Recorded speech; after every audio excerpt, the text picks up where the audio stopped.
ایک ٹک ٹاکر نے make up کی حالت میں نماز پڑھی اور لوگ یہ کہہ رہے تھے کہ میک اپ کی حالت میں نماز ہو جاتی ہے۔ اس کی تفصیل سن لیں کہ میک اپ کی حالت میں نماز پڑھ سکتے ہیں یا نہیں پڑھ سکتے۔ یہ بات یاد رکھیں، اگر تو کسی نے وضو پہلے سے کیا ہوا ہے،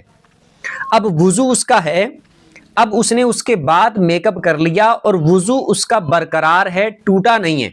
میک اپ کر لیا، اب اس کے بعد اس نے نفل پڑھنے ہیں یا پھر نماز کا ٹائم ہو گیا تو اس نے نماز ادا کرنی ہے، تو وہ اسی طرح میک اپ کی حالت میں ہی اگر نماز پڑھتی ہے تو نماز اس کی بالکل جائز ہے، نماز پڑھی جا سکتی ہے، کیونکہ وضو تھا اس کا، وضو ابھی تک ٹوٹا نہیں ہے، وضو برقرار ہے، اب اس نے اوپر میک اپ کر لیا منہ کے، اب اسی طرح نماز پڑھی ہے تو وہ پاک ہے، نماز پڑھ سکتی ہے۔